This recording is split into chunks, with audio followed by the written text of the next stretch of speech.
Good afternoon. Thank you for being here. As you all know, according to the President's statement this morning, last night America delivered justice to the leader of ISIS and struck a serious blow to the terrorist group. Our entire nation is grateful for the patriotism of our military, personnel, and intelligence community. It was a successful strike. Strike was a strong step toward the fight against ISIS, but the death of this ISIS leader does not mean the death of ISIS. Congress remains ironclad in our commitment to our national security, and we will continue to work closely with the administration to defeat this terrorist state and keep America and our allies safe. Today, we are having previously scheduled classified briefing by the cabinet officers. At the beginning of that briefing, I have been told that we will have a briefing from Secretary Austin about the strike of last night. But it's so sad because this leader of the ISIS, maybe it's what they believe or whatever, but he decided that he would blow himself up and his children and his family with him as well. That's what happened last night. This week, it's a very happy week for us because that Competes Act is on the floor. It's a momentous one for the future of America's workers and the economy. And as the House passes the Competes Act, ensuring our nation is preeminent in manufacturing, in innovation, and in economic strength. It's about research. I want to salute our chair of the Science, Space, and Technology Committee, Madam Chair Eddie Bernice Johnson, for the great work that she has done largely in a bipartisan way. I don't know if the votes will reflect that, but the bills that came out of her committee, as well as some of them which passed on the floor, passed in a strong bipartisan way. Here's what we get here. We have always been a beacon of excellence in science and engineering and innovation in the world. And we invested in education and innovation and the rest. Then other countries copied our path, and they emerged as well. So we have competition now. Some of them, one, the People's Republic of China, a country of concern, threatens our ability to be as preeminent as we want to be. The technologies we rely on today and the technologies on the future must be made here in America. And this is what is happening in the Biden administration to make us more self-sufficient with American workers. It's an imperative for America's security and the financial security of America's workers and our families that we are self-sufficient. Competes meets this challenge, and I'm going to take the time to talk about Competes because it's a very, where is it? This is not the bill. This is just what we sent out about the bill. It's very intense. It's intensive.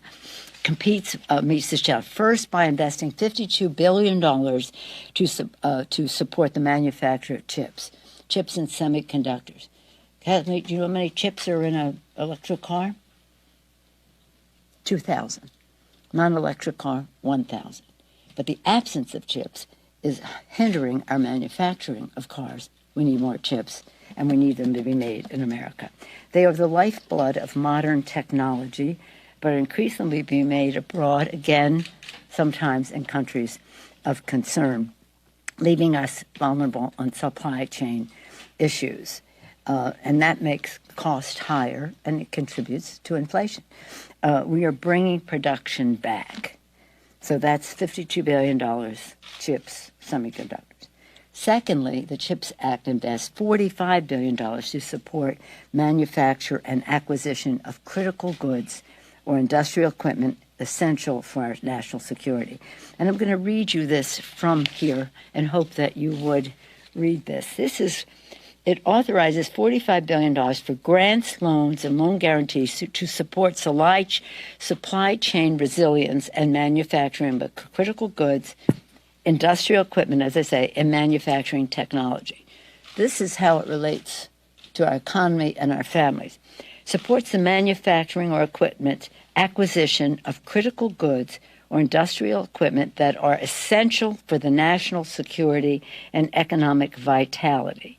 Critical goods include key components and products for public health, biological preparedness, information and communications technologies, energy and transportation sector industrial base, and agricultural commodities and food product supply chains. This is a magnificent piece of work, and I'm very eager. I'm very proud of the support it has had, as I said, in a bipartisan way. I don't know if that would be in the votes. So I told you something about that. I can talk more about it if you want. But we must continue to reduce our dependence on goods made in other countries, especially countries of concern, and bring production back home.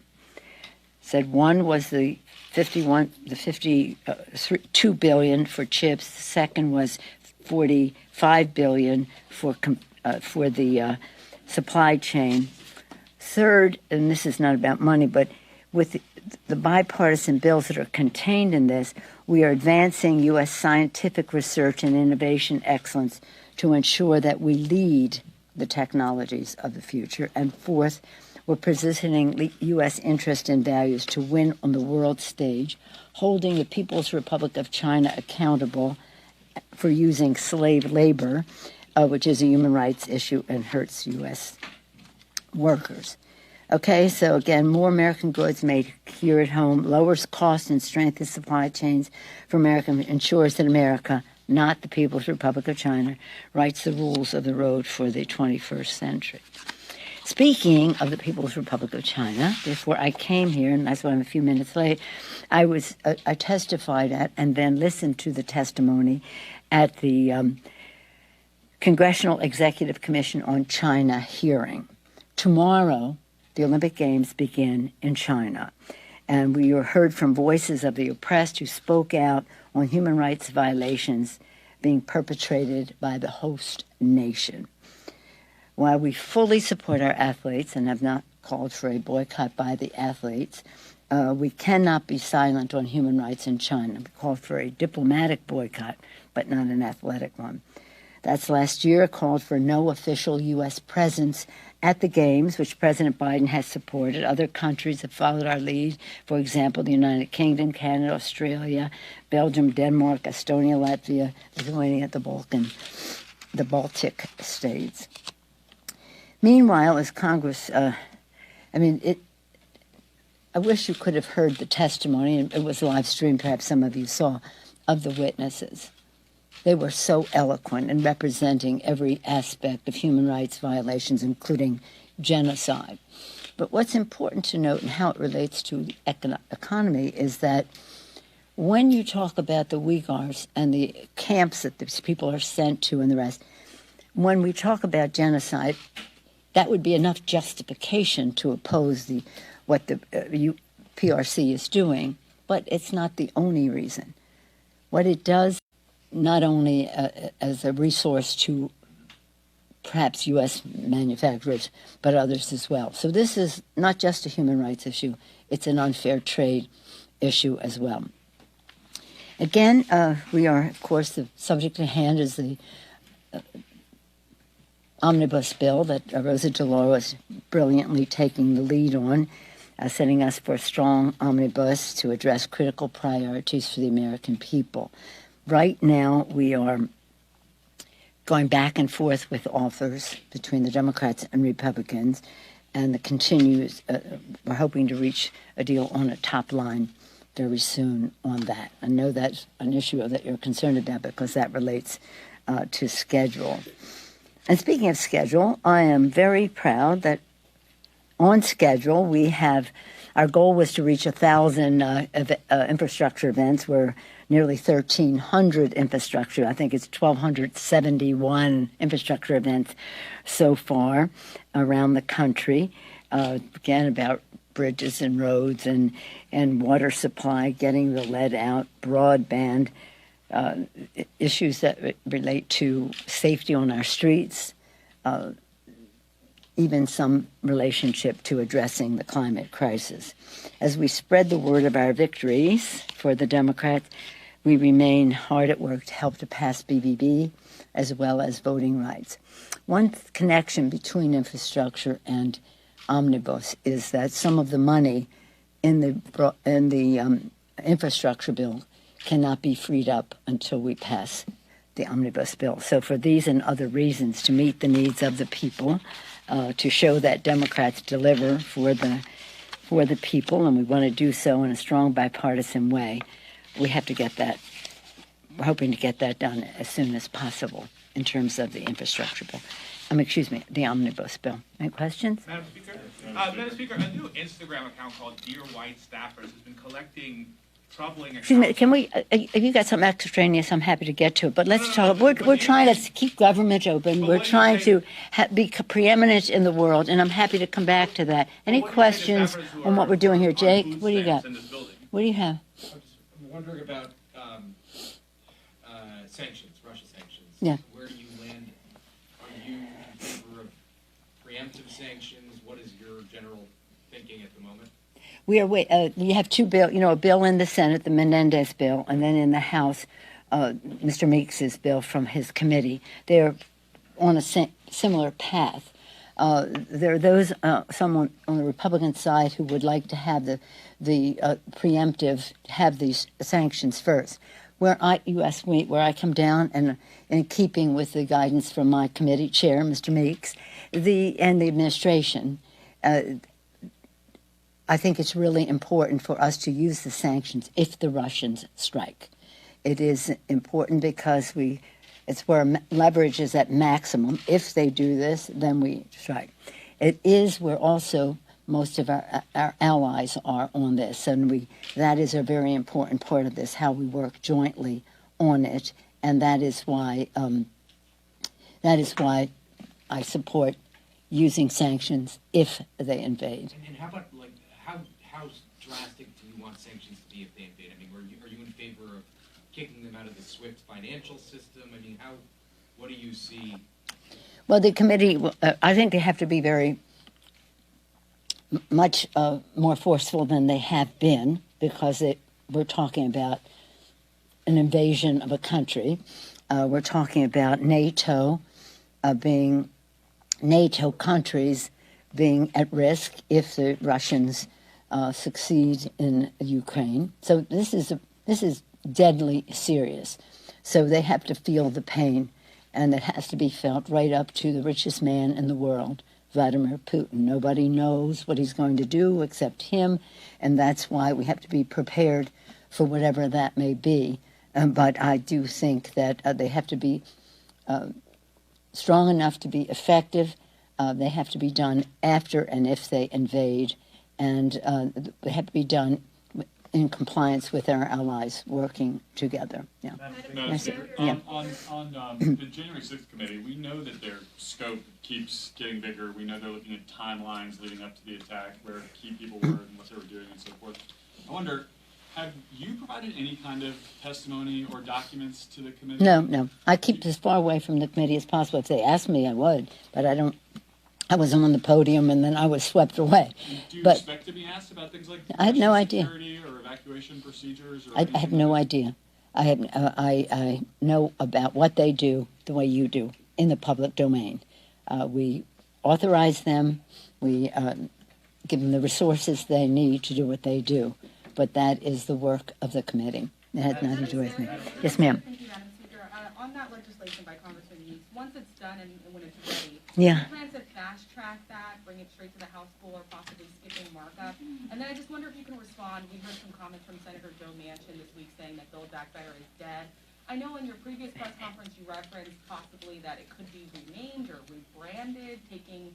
Well, you got a couple different questions there. Before you go on to a third, let me address the first two. First, we're going to be briefed.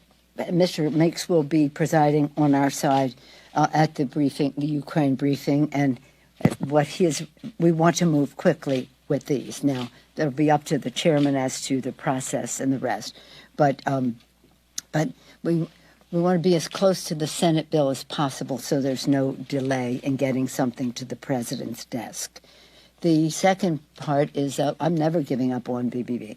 There's so much in there that is really important in terms of child tax credit, in terms of family health care for families, that is to say, not just children, but seniors or siblings with disabilities and the rest, with universal pre-K.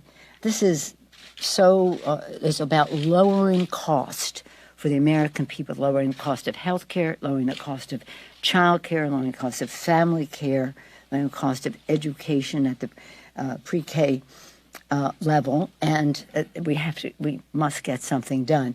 And of course, a very important part of it is what we're doing about the climate crisis. And there are plenty of things in there where I think that we can find common ground. So I'm not giving up on the PPP. Potentially, I know you mentioned it could possibly remain. That's incidental. I mean, what's important is what's in the legislation.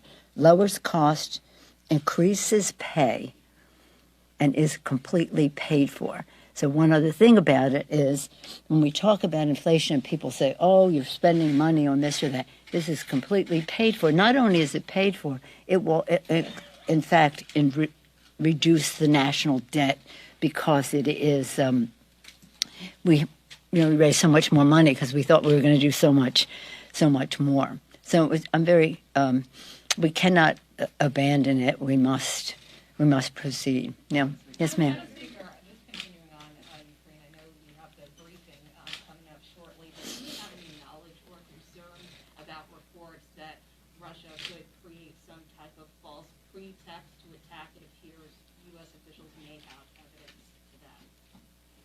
Well, I don't want, we'll get our classified briefing and be more up to date on it, but the fact is there are troops amassed at the eastern border of Ukraine. Whether it is imminent or not, we have to be ready for it whenever it is. And again, we have concerns that we share with other NATO countries in the region. So we have to be prepared. What we hear is no one but the man himself knows what he's going to do. And I'm very pleased that our Secretary of State has engaged in diplomacy, because diplomacy deterrence is what we want to see succeed. Diplomacy deterrence. The Secretary Blinken has been forceful in that engagement, but that engagement also, in order to be good peacemakers, you have to show that you can be a good fighter, I always say.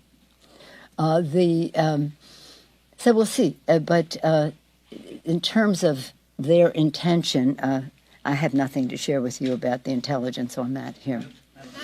Yeah. Good morning, thank you. What do you got? Good morning, thank you. So, follow up on Ukraine and Russia here. Obviously, last summer, the House Then I'll take you now. approved to revoke the AUMFs from 01 and 02 here.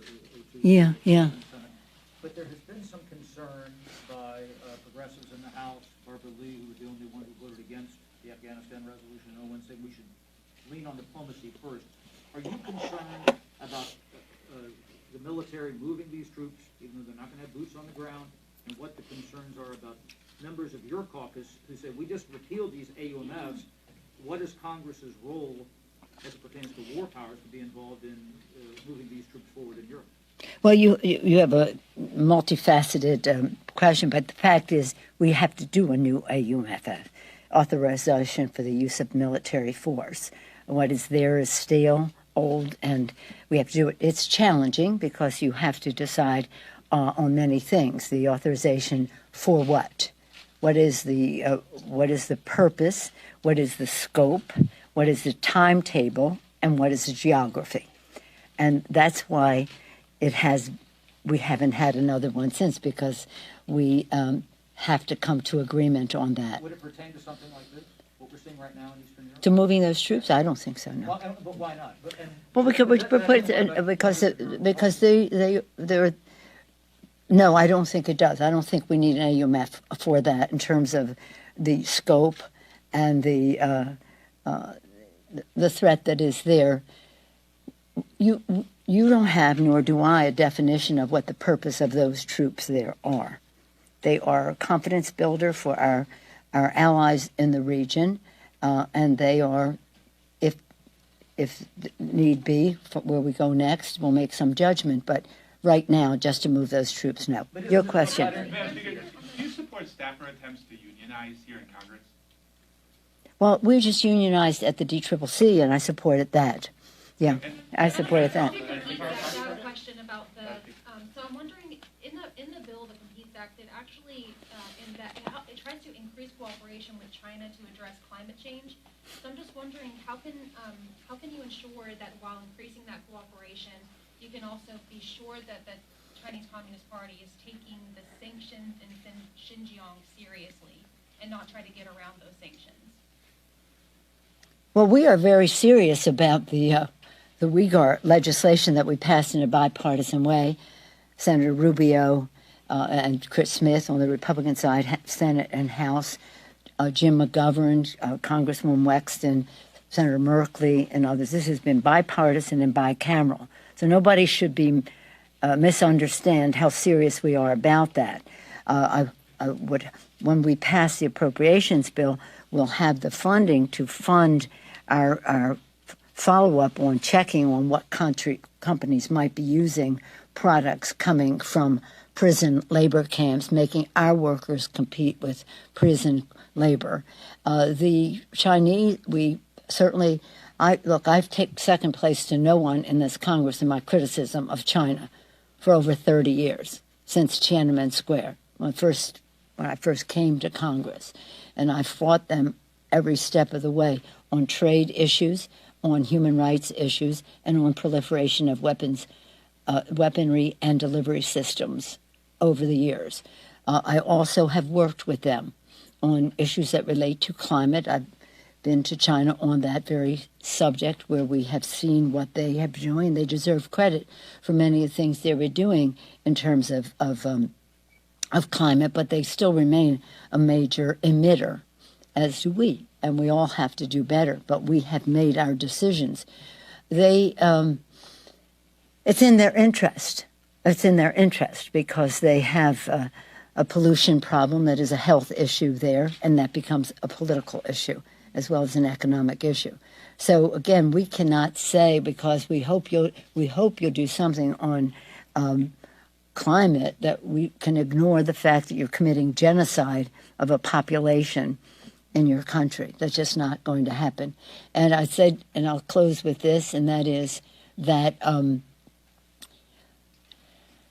I've said it all the time. In fact, I've said it in Dharamsala with His Holiness the Dalai Lama standing right next to me. If we ignore human rights abuses in China because of commercial interest, then we lose all moral authority to talk about human rights any place in the world. What does it profit a person or a country to gain commercially and suffer the loss of its soul? We cannot do that. So again, let's have a balance in all of it. Recognize we share this planet, that we hope that we can work together with them diplomatically on climate where we have common ground, but we will not and cannot. They say, the Chinese, they say, and torturers generally say, the most sinister form of torture to a prisoner of conscience is that they say to them, nobody cares. They don't even remember you. They don't even know you're in jail or why. So why don't you just give it up? Well, we do everything we can to make sure that they know that we are publicizing these names, as we did this morning, once again, not only us, but the witnesses who came reading the names of others. So again, what the Chinese are doing to these people and their families, if their families, for example, testify that their loved one is being imprisoned endlessly for practically nothing, it's act of cowardice on the part of the Chinese government to take it out on the children and families. And these Uyghurs, they send these people to these camps and then they take their children. I mean, this is diabolical. It's diabolical. So again, for over 30 years, I've been making that fight. But that doesn't mean that we shouldn't be. We work together on the Iran nuclear agreement. We can work together on climate issues. We can try to find common ground where we can, but that does not negate our commitment to our values. Thank you all very much. Thank you. Thank you. What happened to your 49ers? Oh, don't break my heart. Don't break my heart. You didn't congratulate me on my I thought he Bengals. should have taken the sack. I coach on the side, you understand. And they should have gone for the 1 yard. But and nonetheless, nobody expected us to be where we were. And I'm very proud of 49ers, 10 season ticket holders forever. On the other hand, the Warriors that, held us proud this week so far. We'll see where we go. And the most recent game, not last night we didn't play, night before, no Steph, no Clay, no Draymond, no Wiggins, and we still won. Did you want a Bengals 49ers Super Bowl again? I was there. I Well, I was know. there in Miami with my family, my kids and all. No, they were little then. It was a long time ago. It would have been good. So we'll see how it goes. Of course, I'm a Californian, so I'll be rooting for the Rams.